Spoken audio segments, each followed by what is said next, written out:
Hello students, आपका फिर से स्वागत है आपके अपने यूट्यूब चैनल अंबेडकर क्लासेस में। तो बच्चों, आज आपके लिए हम एक नया टॉपिक लेकर आए हैं जो कि है सब्जेक्ट वर्ब एग्रीमेंट।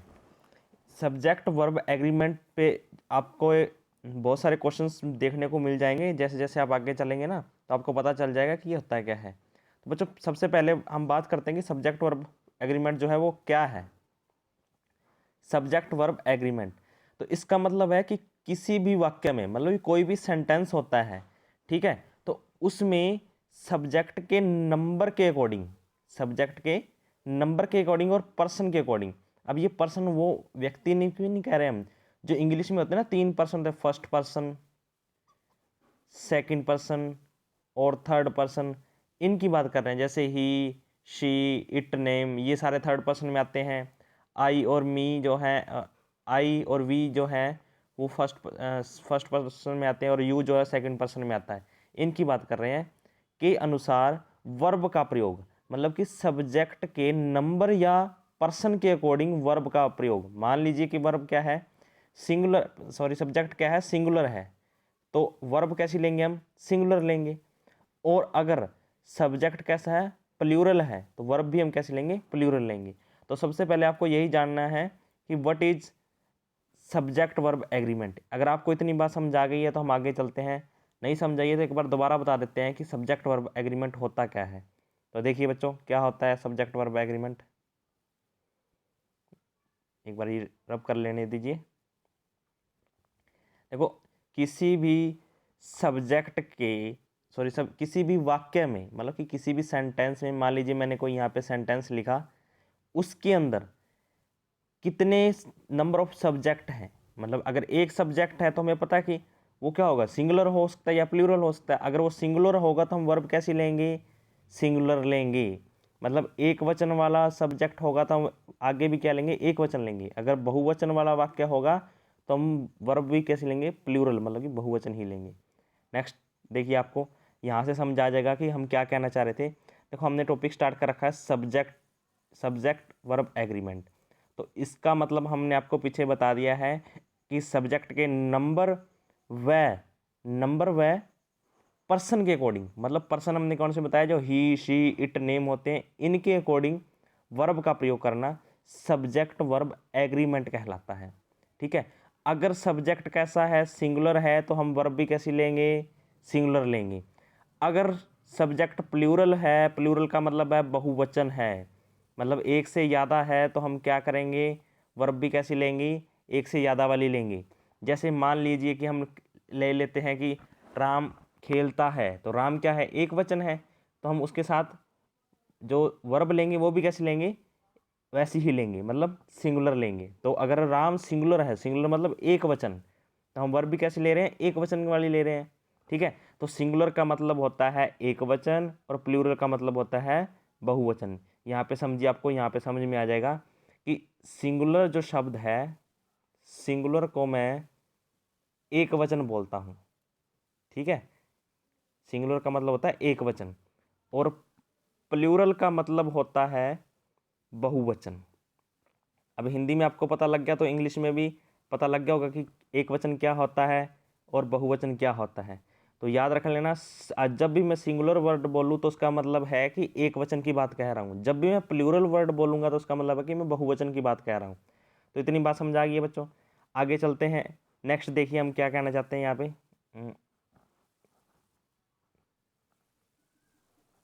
इसको रब कर लेते हैं। अच्छा, यहाँ तक किसी को कोई डाउट है तो वो पूछ सकता है। अब एग्जाम्पल देखिए, इसमें आपको बड़े आराम से याद हो जाएगा।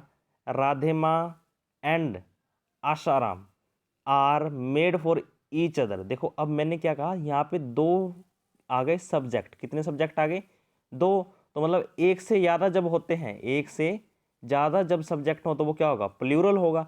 तो मतलब यहाँ पे हम किस सब्जेक्ट की बात कर रहे हैं, प्लूरल सब्जेक्ट की, क्योंकि यहाँ पे सब्जेक्ट कितने हो गए, दो। एक तो राधे माँ हो गई और एक आसाराम हो गया। तो ये दोनों क्या हो गए, प्लूरल में आते हैं ना। तो इसीलिए यहाँ पे जो वर्ब यूज कर रहे हैं वो कौन सी है, आर। आर जो है वो प्लूरल वर्ब है। ठीक है बच्चों, यहाँ तक कोई दिक्कत है तो बताइए, हम आगे चलते हैं। अगर आपको कोई दिक्कत है आप कमेंट करके हमें बता सकते हैं, हम आपको बता देंगे। अब नेक्स्ट देखिए सब्जेक्ट। सब्जेक्ट जो है, मैं कब कब का बोल रहा हूँ कि सब्जेक्ट, सब्जेक्ट होता क्या सब्जेक्ट?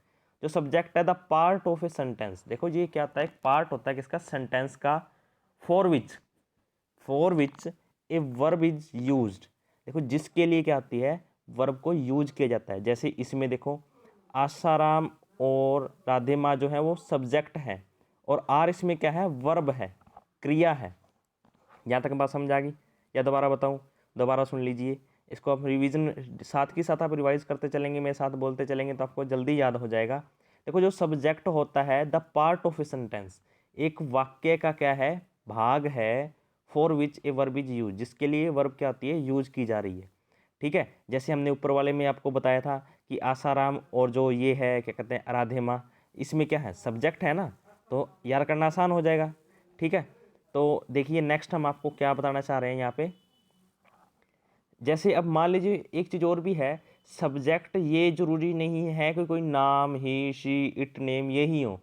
कई बार क्या होता है, सब्जेक्ट जो है अपने आप में भी बन जाते हैं। मतलब कि जो जो सब्जेक्ट होता है वो दो प्रकार के हो सकते हैं। यहीं पे आपको बता देता हूँ कि सब्जेक्ट जो है दो प्रकार के हो सकते हैं। कैसे हो सकते हैं हम देखिए। सब्जेक्ट एक तो डूअर, डूअर का मतलब है जो करने वाला होता है, और एक नॉन डूअर, नॉन डूअर। अब ये डूअर और नॉन डूअर क्या है, देखिए ये भी हम आपको आगे नेक्स्ट स्लाइड में समझाते हैं, यहीं पे समझा देते हैं। चलो आगे नेक्स्ट स्लाइड। देखो समझिए अब इस चीज़ को कैसे कहना चाहता हूँ मैं। देखो जो सब्जेक्ट मैंने कहा कि डूअर भी हो सकता है और नॉन डूअर भी हो सकता है। डूअर कौन सा होगा और नॉन डूअर कौन सा होगा, या थोड़ा सा बताऊंगा तो आपको समझ में आ ही जाएगा। देखो डूअर तो वो होगा जो खुद काम कर रहा होगा, जो क्या कर रहा होगा, स्वयं काम कर रहा होगा, वो क्या होगा, डूअर। मतलब जो हम ऐसे भी कह सकते हैं जो लिविंग होगा वो क्या होगा, डूअर होगा। नॉन लिविंग होगा वो भी, मतलब जो नॉन डूअर होगा वो नॉन लिविंग भी हो सकता है, जरूरी नहीं है। और डूअर तो हमेशा खुद ही होगा बंदा, और नॉन डूअर पार्ट में वो होगा जो काम नहीं कर रहा है लेकिन वो नॉन लिविंग भी है। ठीक है, आगे आपको जैसे एग्जांपल बताऊंगा तो आपको समझ में आ जाएगा। अब देखिए यहाँ पे आपको मैं बताता हूँ कैसे। अब मान लीजिए आपको एक एग्जांपल देखिए, इसमें अपने आप समझ में आ जाएगा। देखो who teaches English in the career power. अब हु यहाँ पे किसका काम कर रहा है, यहाँ पे मैंने लिखा भी हुआ कि हु जो है किसका काम कर रहा है, सब्जेक्ट का काम कर रहा है। यहाँ पे देखिए, यहाँ पे आपको दिखाई दे रहा होगा कि who teaches English in the career power. हम यहाँ पे क्या लिखा है कि जो हु शब्द है वो हम क्यों यूज कर रहे हैं, देखिए हु, हु का मतलब है कौन, टीचर्स मीन्स पढ़ा रहा है, पढ़ाता है, इन सॉरी इंग्लिश इन सीपी या करियर पावर, कोई एकेडमी है। ठीक है, वहाँ पे इंग्लिश कौन पढ़ाता है, तो आपको इतना याद रखना है कि हु यहाँ पे किसका काम कर रहा है, सब्जेक्ट का काम कर रहा है ना। तो ये नहीं है कि यहाँ पे हम किसी का नाम लेंगे तभी सब्जेक्ट होगा, तो सब्जेक्ट कुछ भी हो सकता है। ठीक है, जैसे हु आई एम। अब हु यहाँ पे क्या कर रहा है, अब यहाँ पे तो ये क्या होगा, सब्जेक्ट का काम कर रहा है, और यहाँ पे ये वर्ब का काम कर रहा है, टीचेज। और ये आ गया उसका अदर वर्ड आ गया, हम इसको लिख सकते हैं OW, अदर वर्ड। आप इसको फुल फॉर्म में लिख लेना। ठीक है, और लास्ट में क्वेश्चन मार्क है। अब इसमें देखो हु एम आई, अब एम यहाँ पे क्या आएगा, वर्ब होगी। लेकिन यहाँ पे हम हु को वर्ब नहीं, सॉरी सब्जेक्ट नहीं ले सकते, क्योंकि यहाँ पे कोई पर्सन है, मतलब यहाँ पे फर्स्ट पर्सन प्रेजेंट है। अगर कोई भी सेंटेंस के अंदर कोई फर्स्ट पर्सन, सेकंड पर्सन या सब्जेक्ट का, जो मैंने पहले ही बात बोली थी ना, पहले ही पेजेस पे क्या बोला था, ये देखो सब्जेक्ट के नंबर या पर्सन। तो यहाँ पे या तो इस पहले सेंटेंस के अंदर आपको ये दिखाई देना चाहिए था कि कोई सब्जेक्ट है, सब्जेक्ट का कोई नंबर है, नंबर नहीं है तो हमने देखा कोई पर्सन है नहीं है, तो हम इसमें किसको मानेंगे, सब्जेक्ट हु को मानेंगे। लेकिन दूसरे वाले में हम हु को नहीं मान सकते, क्योंकि यहाँ पे क्या है, एक फर्स्ट पर्सन मौजूद है, प्रेजेंट है, इसीलिए यहाँ पे आई क्या हो जाएगा, सब्जेक्ट के रूप में आएगा, हु नहीं आएगा। ठीक है, और यहाँ पे हु WH वर्ड के रूप में आएगा। WH कौन से होते हैं, हाउ, हु, वट, वाई, ये सब कहते हैं WH वर्ड होते हैं। ठीक है, जो क्या, क्यों, कैसे, ये सब। ठीक है, तो अगले वाले में देखिए क्या हो रहा है, मैंने कहा कि हु आर यू, यू यहाँ पे फिर आ गया, ये क्या है सेकंड पर्सन आ रहा है, तो यहाँ पे भी हम हु को क्या नहीं ले सकते, एज ए सब्जेक्ट नहीं ले सकते। तो बच्चों ये आपको खुद देखना पड़ेगा कि किस में हमने क्या लेना है, कैसे लेना है। तो ये बात मैंने आपको बता दी है कि जो सब्जेक्ट होता है वो डूअर भी हो सकता है और नॉन डूअर भी हो सकता है। तो आपको याद रखना है कैसे है ये। अब देखो जैसे इसका मैंने आपको उस टाइम एग्जाम्पल नहीं बताया था क्योंकि मैंने यहाँ पे नीचे लिखे हुए थे। तो देखो रानी प्लेज हॉकी इन MDS का मतलब मेजर ध्यानचंद स्टेडियम, ठीक है। तो मैं मेजर ध्यानचंद स्टेडियम में रानी क्या कर रही है, हॉकी खेलती है। तो रानी यहाँ पे क्या हो जाएगा, सब्जेक्ट हो जाएगा। अब रानी क्या है, लिविंग है, तो इसका मतलब क्या है, ये डूअर है, समझ आ गई। और प्लेस जो है वो क्या है, एक वर्ब है, ठीक है। और आगे वाला जो ये इतना पार्ट बच गया ये अदर वर्ड में आ जाता है, इसको हम बोल सकते हैं other word, OW, other word. आप लिख लेना OTHER अदर, और WORD वर्ड, अदर वर्ड आपको याद रह जाएगा, ठीक है। तो नेक्स्ट देखिए, थोड़ा सा हम नीचे चलते हैं तो यहाँ पे आपको दिखाई दे रहा होगा नेक्स्ट दो हमने इसी से ही दो बनाए हैं। देखो hockey is played by Rani in major Dhyanchand stadium. तो देखो हॉकी, अब यहाँ पे हमने क्या कर दिया, इस चीज़ को, हॉकी को क्या कर दिया, अब सब्जेक्ट के रूप में मान लिया। क्यों मान लिया, क्योंकि हॉकी किसके द्वारा खेली जा रही है, रानी के द्वारा खेली जा रही है ना। तो हम इसको हॉकी को अब क्या मान रहे हैं, सब्जेक्ट मान रहे हैं। और वर्ब क्या हो गई, आपको पता लग गई, क्योंकि अब ये क्या होगा, एक्टिव वो, जैसे हमने हमने दो तरह के सेंटेंस पढ़ा ना, एक तो पैसिव सेंटेंस और एक्टिव सेंटेंस। तो अब ये किस में आ गया, active sentence, sorry passive sentence में आ गया, ठीक है।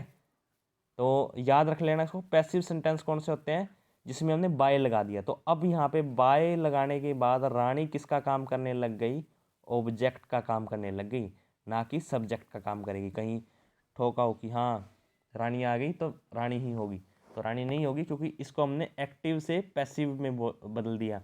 आपने वॉइस किए होंगे कि वॉइस का मतलब क्या आता है, कि एक्टिव चीज़ को हम, एक्टिव वॉइस को हम किस में बदलते हैं, पैसिव वॉइस में बदल देते हैं। तो उसमें हमने क्या किया था, देखो अब इसको हमने एक्टिव से पैसिव में चेंज कर दिया। तो हॉकी इज प्लेड बाय रानी, तो बाय आ गया तो इसका मतलब ये ऑब्जेक्ट का काम करेगा। अब यहाँ पे ऑब्जेक्ट होगा तो ये हॉकी क्या मानेंगे हम, सब्जेक्ट मानना पड़ेगा। तो ये नॉन डूअर पार्ट है, मतलब ये काम तो नहीं कर रहा ना, काम कौन कर रहा है, रानी कर रही है। लेकिन यहाँ पे हमने इसको एक्टिव वॉइस में नहीं पैसिव वॉइस में लिखा है, इसीलिए इसको हम रानी को ऑब्जेक्ट मानेंगे, ठीक है। नेक्स्ट देखिए, अभी जो यहाँ पे ये चीज़ हुई ना, दोनों सेंटेंस लिखने का कारण क्या था, इसकी पोजीशन। तो जो एक सब्जेक्ट होती है उसकी पोजीशन कहीं भी हो सकती है। ये यहाँ पे हमने नीचे बताया है कि position of a subject can be used anywhere. अब यहाँ पे क्या बोला, एनीवेयर, एनीवेयर का मतलब कहीं भी आ सकता है। ज़रूरी नहीं है कि सब्जेक्ट आपको पहले नंबर पे ही मिले, जैसे इसमें मिल रहा है। तो ये ज़रूरी नहीं है कि सब्जेक्ट आपको पहले ही नंबर पे मिले, ऐसा कोई समाधान नहीं है कि आपको सब्जेक्ट पहले ही नंबर पे मिले, कि आप तो आपको बीच में मिल जाए। जैसा आपको मैंने ऊपर वाले 2-3 सेंटेंस में बताया है, जैसे यहाँ पे हो गया, ये अब लास्ट में आ गया, ठीक है। यहाँ पे हमने सब्जेक्ट यहाँ लास्ट में आ गया, लेकिन यहाँ पे क्या आ रहा है, पहले नंबर पे आ रहा है। यहाँ पे हम हु को सब्जेक्ट मान रहे हैं और यहाँ पे नहीं मान रहे हैं। तो इसके पीछे रीजन भी आपको बता दें क्यों नहीं मान रहे हैं, क्योंकि यहाँ पे हु जो है, हु के साथ एक और फर्स्ट पर्सन भी तो मौजूद है। तो हम पहले प्रेफरेंस फर्स्ट पर्सन को देंगे, उसके बाद हु को देंगे। जैसे में पहले वाले सेंटेंस में क्या था, कोई भी आपको हु के अलावा कोई भी आपको फर्स्ट पर्सन या कोई ऐसा सब्जेक्ट नहीं मिल रहा है जिससे हम क्या करें, इसको क्या कह सकते हैं, इसको सब्जेक्ट मान सकते हैं।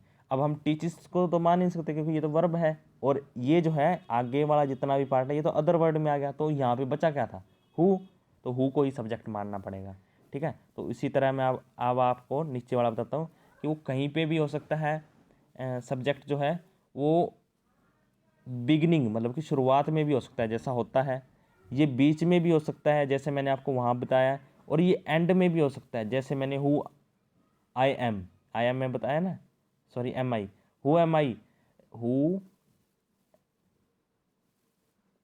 एम आई, इसमें मैंने आपको बताया ना कि ये लास्ट में है, तो लास्ट में भी आ सकता है। तो ये बात यहाँ पे भी लागू हो रही है ना। तो सब्जेक्ट कहीं भी हो सकता है, शुरुआत में भी हो सकता है, बीच में भी हो सकता है और लास्ट में भी हो सकता है। एंड का मतलब लास्ट में, ठीक है। तो इसमें कोई दिक्कत नहीं है कि सब्जेक्ट कहाँ पे आएगा। तो आपको ये बिल्कुल बेसिक चीज़ें हैं जो आपको पता होनी चाहिए थी। नेक्स्ट देखिए बच्चों, सिंगुलर सब्जेक्ट और प्लूरल सब्जेक्ट, मैंने दो चीज़ें बताई थी ना आपको। तो सिंगुलर सब्जेक्ट और singular verb, singular plural subject और प्लूरल वर्ब, ये चार चीज़ें आपको मैंने बताई थी ना। तो इनको बारे में थोड़ा सा हम गहराई से जानते हैं कि ये होते क्या हैं। देखिए, जो सिंगुलर सब्जेक्ट होता है वो कौन कौन से होते हैं। आई सिंगुलर होता है, ही शी इट नेम। जब भी आपको ये चार पांच चीज़ें दिखाई दे जाएं तो मतलब ये सब्जेक्ट कैसे होंगे, ऑलवेज सिंगुलर होंगे। और इनके लिए वर्ब भी क्या आएगी, सिंगुलर ही आएगी। जैसे आई के साथ एम आएगा, ही के साथ इज आएगा, शी के साथ भी इज आएगा, वोज, ये सब क्या है, सिंगुलर है। और अगर आपके पास इनमें से कुछ भी नहीं मिल रहा, इनमें से कुछ भी नहीं मिल रहा, तो आपको वर्ब की फर्स्ट फॉर्म के साथ एस या ई एस देखने को मिल सकता है। तो ये भी सिंगुलर में ही काउंट होगा, ना कि प्लूरल में। अब देखिए प्लूरल सब्जेक्ट कौन से होंगे, यू, वर, डू, हैव, ये सब क्या है, प्लूरल में है। क्यों, क्योंकि यू अपने आप में एक प्लूरल है। मैंने आपको क्या बोला था, इस ये क्या है, सिंगुलर भी हो सकता है, प्लूरल भी हो सकता है, लेकिन इसके साथ वर्ब हमेशा कैसी आती है, प्लूरल ही आती है, ठीक है। तो इसके साथ आपको वर्ब की फर्स्ट फॉर्म देखने को भी मिल सकती है, लेकिन एस या ई एस देखने को नहीं मिलेगा। बस एक सिंपल सा ही आइडिया रह जाएगा आपको कि जहाँ पे आपको एस या ई एस मिल जाए तो मतलब वो सिंगुलर में आ रही है, और जिसमें एस या इस नहीं मिलेगा तो वो प्लूरल में आ रही है, ठीक है। और इनका तो आपको पता ही है, आई, इज, वॉज, डज, हैज़, ये सब किस में आते हैं, सिंगुलर में आते हैं। और प्लूरल में कौन से आते हैं, आर, डू, वर, हैव, ये सब किस में आते हैं, प्लूरल में आते हैं। तो बच्चों आपको वीडियो कैसी लगी आप ज़रूर बताएं। हाँ जी, अगर आपको वीडियो अच्छी लगी हो तो वीडियो को लाइक ज़रूर करें। चैनल पर नए हैं तो चैनल को सब्सक्राइब कर लें भी, क्योंकि अभी जो है बहुत कुछ आना बाकी है इस पर। और बच्चों आपको बता दें कि सब्जेक्ट वर्ब एग्रीमेंट में अप्रोक्सीमेटली 4 से 5 क्वेश्चन पूछे जाते हैं। तो मतलब 5 से 6 भी हो जाते हैं, 7 भी हो जाते हैं, कोई दिक्कत वाली बात नहीं है। तो हम इसका अप्रोक्सीमेटली 4 से 6 का प्री में सोच के मान के चलते कि इतने का वेटेज रखता है।